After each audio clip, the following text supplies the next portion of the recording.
All right, everyone, I have 10 o'clock. Mr. Eifstein is not available today, and he asked me to run the meeting for him. So my name is Nick Sherman. I will be chairing this meeting. Does anyone have any corrections to the February 7th meeting notes? Hearing none, we will move on to item 2. Item 2A, Construction Committee Report and Recommendation. Brandon? Okay, I didn't know I was going to get started right off the bat. It's good. So we had our meeting last Tuesday at 1 o'clock.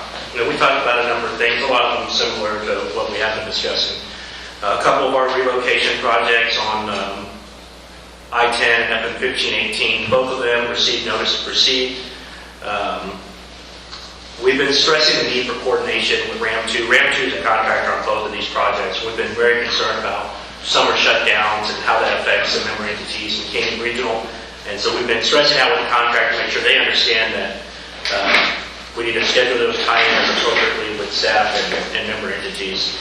On the 1518 relocation project, it looks like we're going to get a change order for a reduction of about $106,000. There's a 30-inch gate valve with a long lead time that Canyon Regional staff and UEG worked on, kind of ended up deciding to take it out because of the long lead time, and it was not quite an extra valve, but I guess you might call it more of a luxury item than an absolute requirement.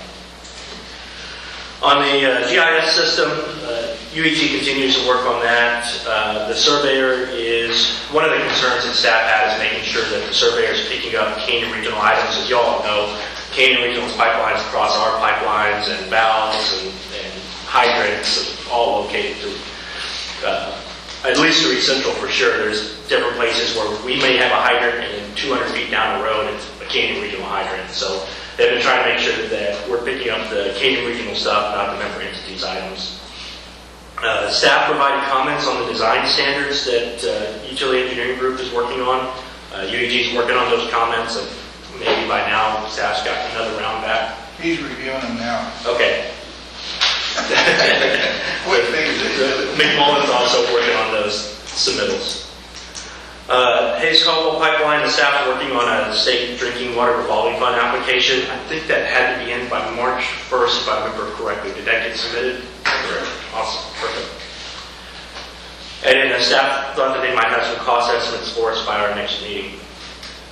On the Alliance Pipeline, where it interconnects here at Lake Dunlap, staff met with Priest Nichols and ARWA representatives to discuss how they might make the interconnection. One of the headaches they're going to have with it is whatever they end up deciding, TCEQ is going to need to review and sign off on. And sometimes those reviews can take quite a bit of time. An update on that is this Thursday they're supposed to pull that line underneath the river. Okay. Great. But that's still a long way to go. Yeah. And Brandon, if I may jump in, you sure can. I attended my first Alliance board meeting last week. Umberto actually brought this up, and we discussed it.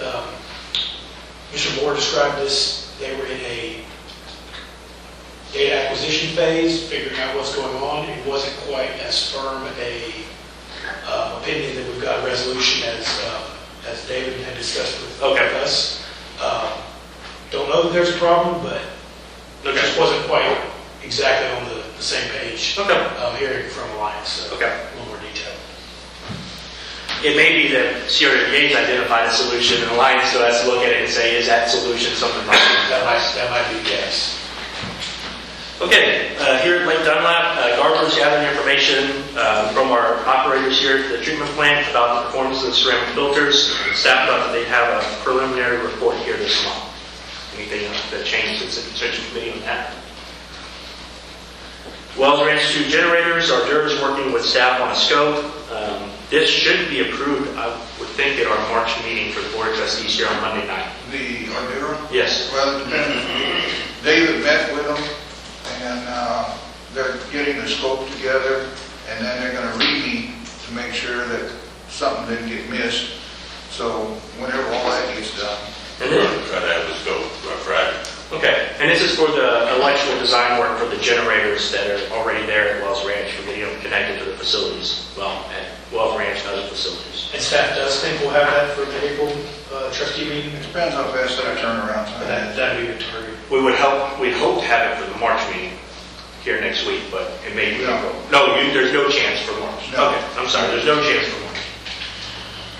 No, because they're working on the scope right now, and we still got to take another look, so, Tell them where they're wrong. yeah. Okay. Now, at the Hayes Caldwell Water Treatment Plant, the construction committee and the board of managers have made a recommendation to accept Ardura's recommendation that DN Tanks be awarded the bid for phase one. The board of trustees kicked that back to the construction committee and technically to the board of managers committee. We reviewed Ardura's ranking. We reviewed their individual ranking for each category. We reviewed their supporting comments for why they had that ranking. And the construction committee made no change to its recommendation. It's going to continue moving forward with DN Tanks' recommendation at Monday night's meeting. The SWIFT application was submitted for the Hayes Caldwell membranes, and the remainder of the improvements that still need to be done at the plant. That application was for an additional $24.9 million, but the funding for that wouldn't come through until sometime early in 2025. One of our concerns in the committee had was if that's a viable schedule, if there was any way to phase this thing into something that would happen more quickly. The Hayes Caldwell group already has $16 million sitting in a bank account for some of these improvements. The SWIFT application was for some of the above and beyond additional cost. And we asked staff and Ardura to kind of look at a way that maybe we can get that project started sooner with the funds that we have in place already. And on Wells Ranch 3, the Underground Water Conservation District in Gonzales is still working on our 920 acre-foot permit application. And once we heard a little bit about that, and then we also heard a little bit about GBRA's water secure project, which Randy may talk about in a later part of our board of managers meeting. And the last thing we heard was well number 7 is back in service once it gets a negative back T sample, which I assume by now is we're good. So well 7 out in Wells Ranch is back in service. We had to use a chemical treatment, or CRWA staff had to, I didn't do anything. Used a chemical treatment to get rid of iron bacteria that they found when they pulled that well for service. A lot of information that I rattled off very quickly, but I'm happy to go in further detail on any of these items. Good job.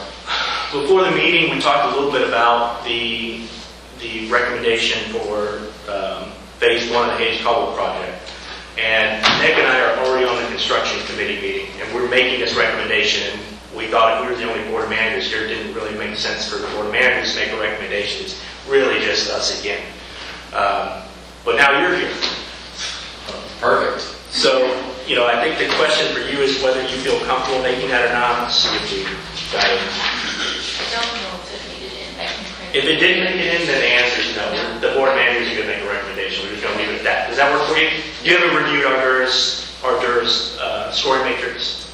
I haven't Okay. seen it yet. Well, that solves that, Nick. I don't think there's any reason for the two of us to make a recommendation that we've already made on that committee. Right, I think if we include their scoring matrix in the trustees packet, it'll give everyone an opportunity to review. It was quite detailed, their reasoning as to why they were recommending DN.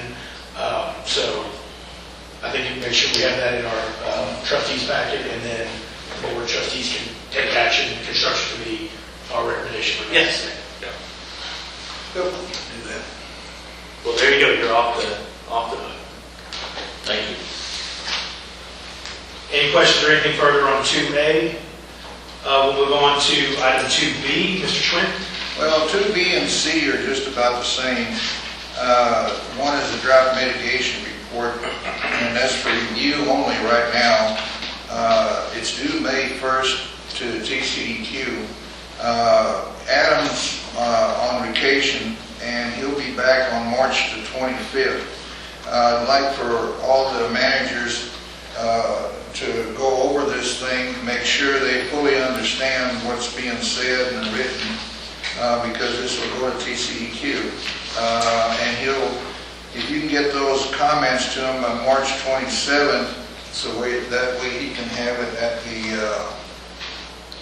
do whatever he needs to do and have it done by the next manager's meeting. I do. And the trustees will have to act. I do have a comment because I looked through it, and I'm going to put Daniel on the spot. He's going to tell me I'll get back with you on it. But SAWS has voiced their opinion about being included in Canyon Regional Service Area, and I think they're included in there in the map. And so they probably don't want to be included in the service area. So you might get that answer to that question and get it. That's correct? All right. Okay, so they're in the service area, but they don't want to be in. They're not in the service area. They're not a member of Canyon Regional. Okay, Only member entities are, Canyon Regional Service Area is the member entity service area, and SAWS is a member entity. just take them out. Just take them out. All right. I'll have more comments, I'm sure. And that was under the That was actually. litigation report, or is that under? Oh, I apologize. I just wanted to jump. They're both going to be about the same, so, you know, it all has to be in by May 1st, like for all the managers and trustees to review those and get back with the comments. Like March 27th. And like I said, he's not here, so just keep your comments, and unless you want to email him, and it'll sit in his email until he gets back. Okay, yeah, I think y'all's tentative schedule was to have board managers look at it in April, and then trustees in April, Yeah. and submit it to the CQ in May. Yeah.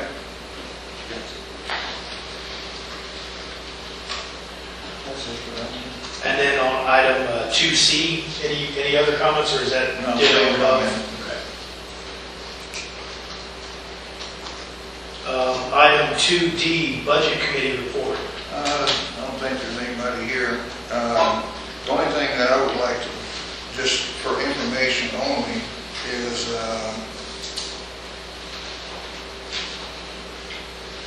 let's see, we are going to go out for auditors to review our budget and everything. We are going to go out for RFQs for that. So that'll be April, when we decided, April or May. Hopefully to be approved by the Board of Trustees in May. I believe this is the final. Oh, I have that written down. And that would be issuing the RFQ in May, or? No, this is to get approval from the Board of Trustees. Yeah, the RFQ is going to go out in about a week or so. We're getting it together now. The fun part of this whole thing has been finding CPAs that actually do audits. They're very far behind. Joan, is there a potential to just use another subset within, like, I can't remember, Armstrong? Bond Associates? Yes, and as a matter of fact, the auditor that we have used, and he switches back and forth, he has over the last couple of years with another partner that they have doing Canyon Regional's audit, but he asked if we would, also send them an RFQ that they can bid on it with a different set of eyes looking at the books. Yeah. So, and that went through our entities, and a lot of our entities use Armstrong Bond also. Yeah. So, Yeah, we're gonna go out on March 21st, and the deadline for the return would be May 2nd. Then we'll have the managers and actually the budget committee will review it, make their selection on the auditor. And I guess the budget committee met after the board of managers meeting last month. I think it was the next day according to the minutes. And so I'll touch on that just a tiny bit. I attended that meeting. A lot of the discussion was based on employee benefits and open positions and salaries. So I think that was probably the majority of the discussion, how salary money could be reallocated and trying to acquire a few more operators. Yeah, we're acquiring a operator, and then a machinist type position to take care of working on motors, tying in electric and things like that, more on the technical side of it. Anything further on Budget Committee? Not, we will move on to item 2E, Policy Committee Report. Any report? We met yesterday, the went through a lot of the different parts of the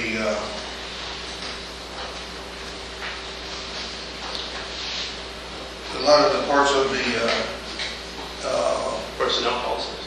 well, personnel, yeah, as far as mostly the FMLA part. That seems to be the sticky point. And I think we got through that finally. And it's back with the employee attorney right now for her review. But I'm hoping we got through that part. That was really a sticky one. And then also, Mr. Gibbs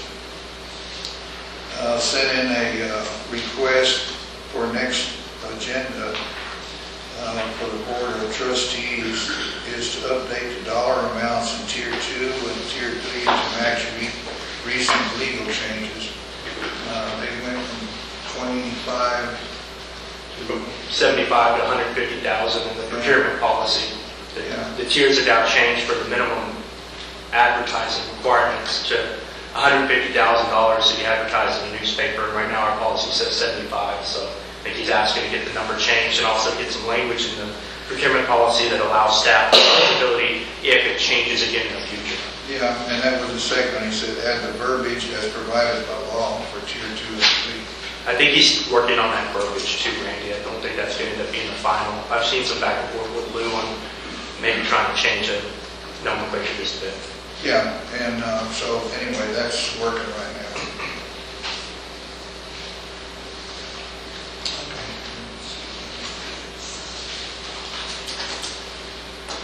Anything further on item E?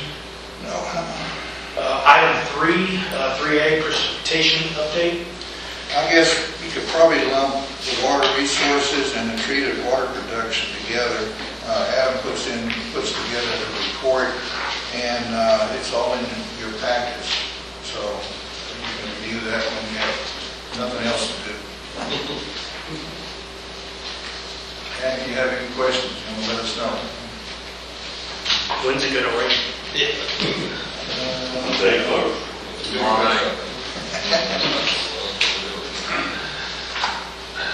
All right, so item 3 and item 4 are in our packets. I'll go through it. Did you have any specific questions, more informational? Does anyone else have any questions or comments under item 3 and 4? We'll move on to item 5. Hayes Caldwell Water Treatment Plant, Ardura. Basically, we turned in the application to SWIFT funding for the treatment plant, and then now we turned in the application to the defund for the pipeline alignment. And then Mr. Ramos has requested that we have a meeting to go over the pipeline alignment and the improvements, the application for the loans, and we're kind of looking at next Wednesday at 10 o'clock to try to get the Hayes Caldwell folks together and to give them all the information we have so that they can make an informed decision. So that's kind of where that one is at right now. All right, any questions, comments, anyone in the room? Hayes Caldwell, improvements in pipeline update. Excuse me, we'll move on to item 5B, Lake Dunlap. Okay, the Alliance, we kind of talked about a little bit. They're going to pull that pipe Thursday. And like y'all were just mentioning a while ago, that's about the size of that. And then as far as the Nanostone, give me a second here. Garber couldn't be here, but he sent the update. He said that they coordinated with CRWA staff. The data requested was provided to them by CRWA staff. They have the receipt of all the data and they got that on 3/1/24. And that's Garver or National? Garden, and they're doing the evaluation on Nanestone. And,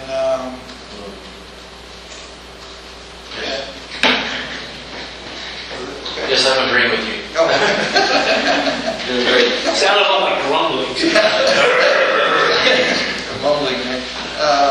Okay, then, they're reviewing it and beginning evaluation of the water treatment plant data. And they've also been talking to Nanestone. They've come in and asked a lot of questions. David talked to them for quite a while as far as some of the installations, and it seems to look like right now that Nanestone is wanting to set up some type of a partnership with Paul to where they do the actual membranes, and then Paul does the structure for it. So that's kind of what we could gather from it. David, you want to add anything? That's it. So Nanostone does not have a skid. So they're trying to team up with Paul and get Paul to build their skid and their control system and put their modules on it. Interesting. Yeah. It could help out that it's called a plant as far as our waste stream, because we can run the Nanostone at a whole lot higher pressure without destroying the modules. But we might be able to do that instead of a bunch of big tampons and stuff, and get our waste hauling way down. So we're actually looking at that, and we're trying to put some numbers together for you. So could be a good partnership.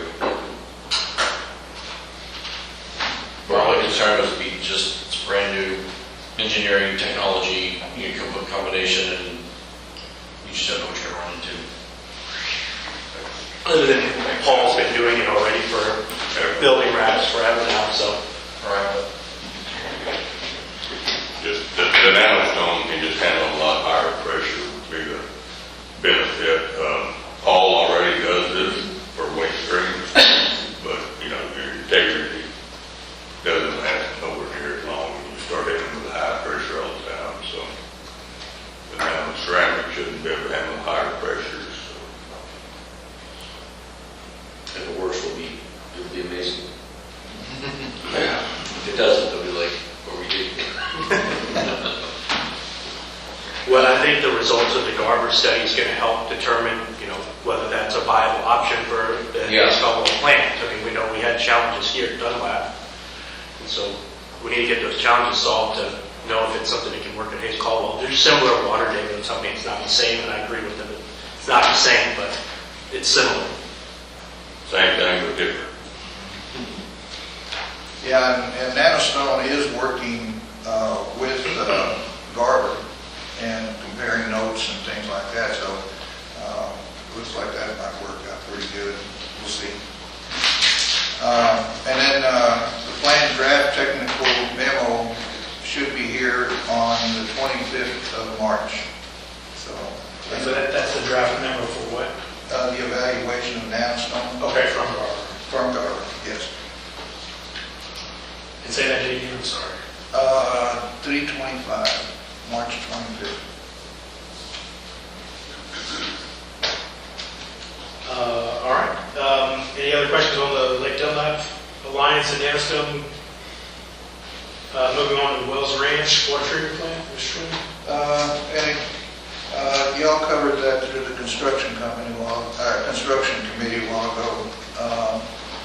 They're evaluating the electrical right now, give us a scope, and then we'll have to just move from there. All right, any further questions? Moving on to our TxDOT CRWA IH10 UEG. All right, David Mack with the Utility Engineering Group. Not a whole lot of change changes from the update from our construction committee meeting recently on the I-10 project. We did have our pre-construction meeting on the 27th out on site. At that meeting, we issued the notice to proceed for the 29th. Got the calendar days for construction completion on here. Contractor is working on deliveries this week, material deliveries. There is some coordination that's happening with Texas contractor Weber on clearing some items out of the way so they can do their work. So that's the update on the I-10 project, finally moving into construction, which is great. And to reiterate that, the minimal shutdowns during the high demand time periods, you're going to correct on that with the contractor.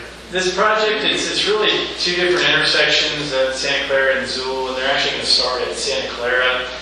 That one's not going to require any sort of pipeline shutdown, so it's just going to be adding split casing to the existing pipeline, actually replacing the existing split casing with larger diameter split casing in case Canton Regional increases the line size in the future. Then they'll move on to Zool, that intersection, and depending on construction timing as far as material deliveries, that work may get pushed to outside of Canton Regional's peak demand season this summer, because that involves a bore there at Zool, and so that'll involve tie-ins there, so that work may get pushed off depending on Timing. Yep. I do know that we are working right down the road where Zool and Bolton is, but we should be out of there. We shouldn't have any problems with any of that stuff. Okay. Yeah, actually, Texas already constructed their improvements there at Zool, so we're not really in Texas way. So, there is some flexibility with timing at that intersection. The more critical one is Santa Clara, from Texas perspective. Moving on to the 1518. All right, 1518 contractor deliveries occurred a few weeks ago. They've started digging the bore pits there at 1518 Lower Seguin Road. So that project is moving forward in construction as well. Need to talk to you after the meeting on that too. Okay. As Brandon mentioned it in his update, there is a change order, pending change order for this project for the deduction of a 3rd-inch gate valve. I haven't seen the approved one yet. 30-inch gate valves, expensive. There, yes. And we And expect they that- take a long time to deliver. We expect that change order at the March trustee meeting? Or do the trustees review change orders? They do, they always ratify change orders regardless of the amount. The construction committee has the authority to issue a change order with ratification followed up at the next trustee meeting. If it's not a rush item, the construction committee will generally just say, we're going to recommend this to the full board, let the full board do it. The only time the construction committee signs it, has a change order signed immediately, is if it is a very important thing that needs to be done quickly. Staff identified this as, it's just a gate valve that's not going to be there. It can get done later. And so they'll bring it to the construction committee next month.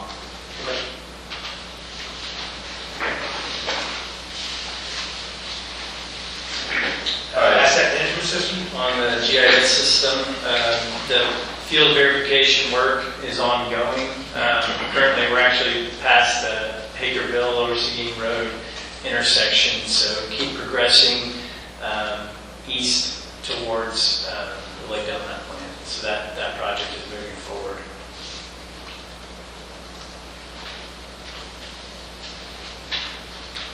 And you're about 59%. Yeah, and that's on as far as what we've built so far. I'll have to go back and I can add that to the Board of Trustees update as far as percentage-wise of the actual verification work completion we're at. What's your ETA on that? I'll get back to you on that. It's progressing. The work is. I mean, it's just it's a lot of field verification, a lot of pipeline. So I think what we were looking at is So we had our kickoff meeting on January 9th, and we were looking at 8 to 12 weeks, which we're coming up on. But I'll get you an update on when we expect to be finished with that. Yeah, what are your challenges that you're running into? Just the distance, of the pipeline, just going from spot to spot. Just the You're not having to physical time. go down to the pipe itself or anything, right? You're just, No, we're just, locating all of the valves and hydrants. but those distances were known prior to Correct. creating this timeline, so. Correct. I just want to make sure that's not like, well, we've got other things to do that we're being put on the back burner. No, it's progressive. It's just the time it takes out in the field. So. But I'll provide an update in that Board of Trustees, moving on what we expect when we expect to be complete. Thank you. Design standards and specifications? No update on that other than it's been provided to Canyon Regional for review, and we'll address any comments that staff has. Yeah, and we're reviewing it. It's a book about it. Yeah. It's quite a bit to go through. David, in all your spare time, David McMullen, all your spare time, you're going to run through all those, Trying to. trying to. All right, thank you.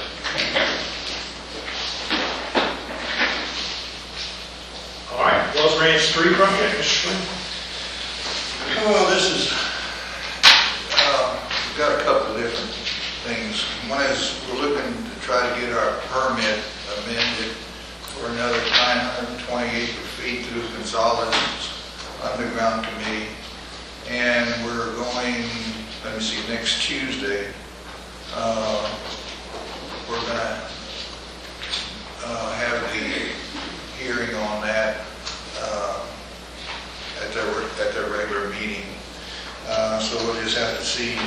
We've submitted our comments back to them, and they had a couple of issues about the monitoring wells, the phasing, and so we're just going to have to see.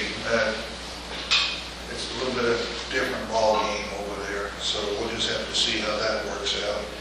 And then the other thing that's really come up is everybody's beating the bushes trying to get water. And some of them are offering more money than what we are. So some other entities are offering higher pricing. Yeah. But then again, on the other side, there's another side to that I don't want to get into, but it's getting to be pretty competitive. So we're really having to beat the bushes to try to figure out what we're going to do next. And we're getting close to what we're looking for, but we still got a little bit to go. Do you remember offhand the figures of how many, our target total? About 11,000 acre feet. Is our target? Kind of around that area. And we're shooting for about 15,000, something like that. Okay, so 18,000 is the target, and we have about 11,000. Well, no. He's looking for more than what we need. Yeah, in other words, what we need is for sure 11,000. According to James Benet, he's our hydrologist guy. But we're looking to have a little bit more than that, just as a cushion. So you're saying it's getting more competitive, Yeah. sorry, excuse me. Well, one of the comments, like Randy was talking about, we're pushing for more. If the groundwater district changes their rules as far as how much water per acre of land, For reduction, Gonzales has done it before. It used to be, when we first started, it was 2 acre feet of water to 1 acre foot of land. Then now it's 1 to 1. Well, if they cut it back, say to a half acre foot to 1 acre of land, then we're not going to have enough water for our permits. And that's one of the reasons for having excess. And see, Guadalupe is already got it at a half acre, foot per acre, so. Yeah, and GRWA also cutting us back too, right? So if we get into those hot summer days and get into drought and then drought restrictions too, and this is the same, I mean, I don't know how many of you have Edwards Water, but Edwards Water is, they've always been notorious for trying to hit a moving target, so. Yeah. You said it was more competitive or becoming more competitive. Did you mean that people were starting to lay off of it and the numbers were coming back down competitively, or people are pushing more money towards it to become more competitive? Yes. More money. The people are starting to realize that water's just like oil. Yeah. And so they want more money for their water. And then, so now the SLC, us, Spring Hills, everybody's trying to get more water. So, just, and then like Joan was saying, with the amount of water per acre foot to an acre, that makes a big difference too now. So, try to hit a moving target, you just don't know where the target's at yet. Yeah. Okay.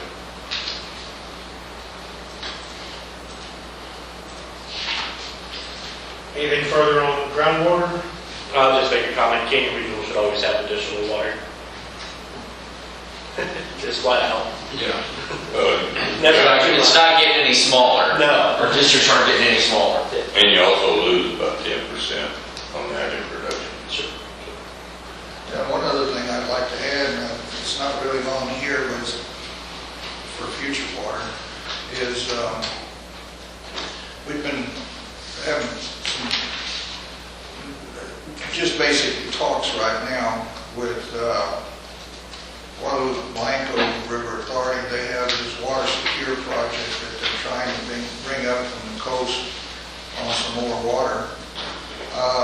And when they first approached us about it, they had not included Wells Ranch in their process. They were going to go straight up to Lake Dunlap, and their line was basically going to downtown Seguin. So, that's never going to work. They never get enough land to even lay a line.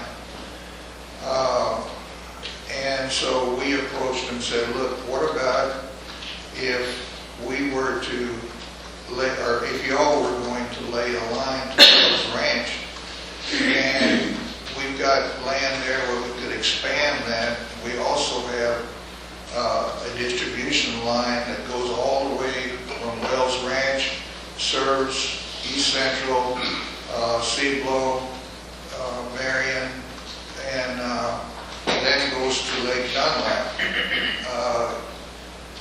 What about if they did something like that? And so they went back and looked at it more. Then they came back again and said, well, how much water do you want? And we said, well, we could at least look at 20,000 acre feet. And they said, oh, okay, well, that might make it worthwhile. So they have to have their report done here in another month or so. So we'll just see where that goes right now. And GVRA was open to supplying Yes. potentially 20,000 acre feet. Yes. I do know that historically speaking, Texas has been looking at new opportunities and ways to create water, more water for the state. And I might have mentioned this before, but DCEL, I know that there's some programs coming federally and with state that would help with DCEL. Now, that being said, we don't live close to the coast. However, there's a lot of entities between here and there that if we were to do something together, we could have a plant that would take fresh water all the way up and then let it come back down our rivers and streams that we already have currently. So that's something that I know is long-term, big thinking, but with the rate we're going, we need to find solutions, and I just don't want to even though that's really, really big, we just don't want to take that off the table or smoke with that everyone's money. And Canyon Regional has two brackish projects at Regional. One for an expanded Carrizo Wilcox project, and one for the Siesta project. And if I remember right, Siesta was both brackish and surface water. Now that I might have to rethink that, but I know we have at least one brackish project. And that could Not be, Marine desal, obviously, but Well, so that's the Wilcox, I mean, the Wilcox goes a lot, but if it's the brackish water, that's further northeast area, I would say is where that brackish water is. it's right below our wells here. Wells Right range. here too? yeah, we're pumping brackish out of the. Are we? Yeah. Okay. Blending it with Carrizo water.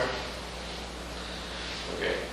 And I mean, I think it's hardly brackish. I mean, you're talking about, it might be like at 1100 TDS, I think, so it's just slightly over. Yeah, so the ones I'm talking about are really brackish. 3 to 5 Okay. hours. Yeah, I mean, we just Yeah. solution outside the box, maybe.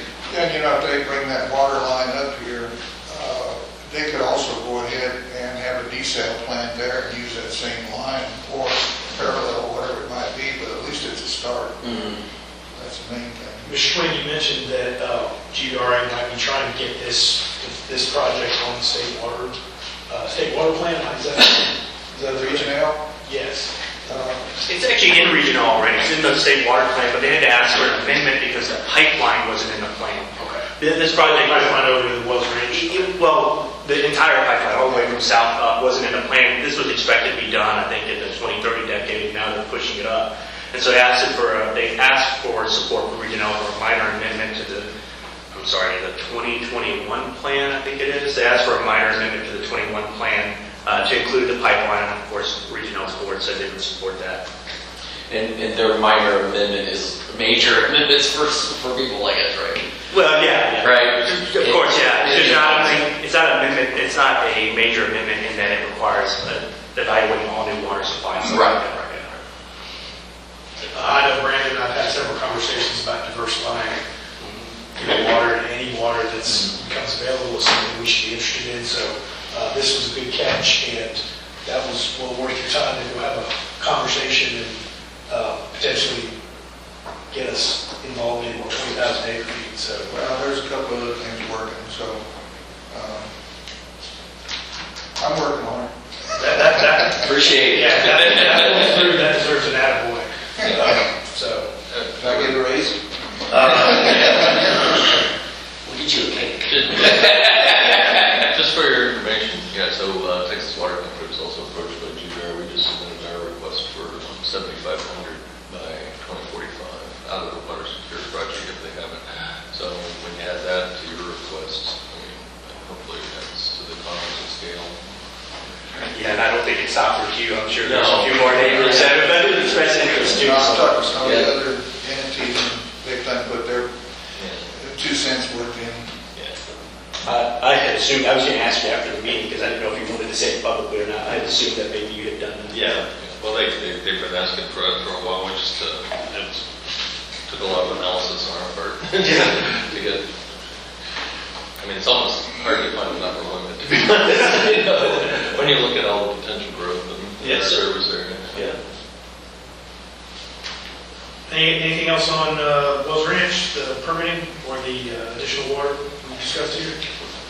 If not, selection and construction design engineers, Mr. Swing. Okay, on the construction design engineers, next Tuesday is when they have to have their RFQs in. And along with that, once we get that in, then we'll have the selection committee come together. It's Nick and Mr. Gilbert, Breaker, and Fonville. We'll call a meeting and do the evaluation on that. And we have already the construction administration RFQ. We have those in, and this coming week we're going to also have the selection committee come together, and we have Ms. Stubing, Mr. Fondo, Ms. Shale, and Ms. Regina on that committee. So gonna do that next week, try to get that knocked out for the April board meeting.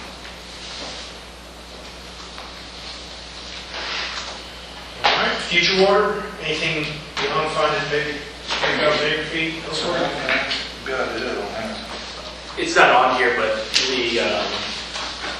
the group responsible for evaluating the savings and qualifications for legal services, general legal services, that's been complete, and that committee has sent a recommendation to Tim Boos to present to the Board of Trustees on Monday night.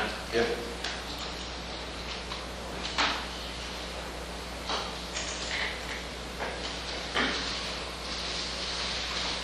And then also, under general topics, the construction committee was going to meet Monday. Oh, thank you. Yeah, I apologize. I should have put that. I even have it in bold here on my paper, but I just didn't tell you. Our next meeting is Monday, March 25th at 1 p.m. Typically, our meetings are on Tuesday. I'll be at the Texas Rural Water Association conference on Tuesday, so we'll meet back on Monday. Everyone's welcome to attend. It's riveting. I find it riveting. I'm going to say that I'm going to probably start joining some more of these. We're hired once we get one more individual hired on our team that would help relieve some of that. I've been wanting to, but just not been able to find the time. It really helps me get in the weeds of knowing the ins and outs and better understand some of this stuff. Glad to have you. Yeah, thank you. I want to say this is the fastest meeting that we've had so far. Anything for next Board of Managers or Board of Trustees meeting, any requests? And if you don't have them today, just email them in.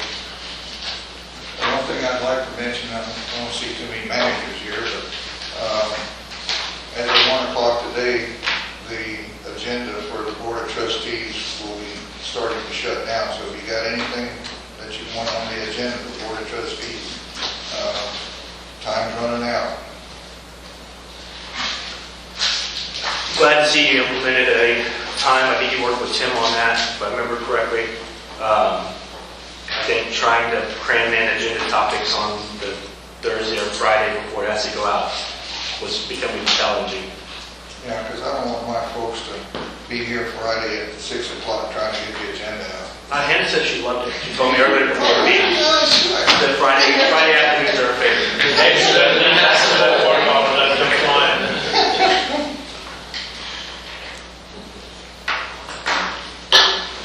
Anything else? All right, well, at 10:50, we'll call this meeting closed. Thank you.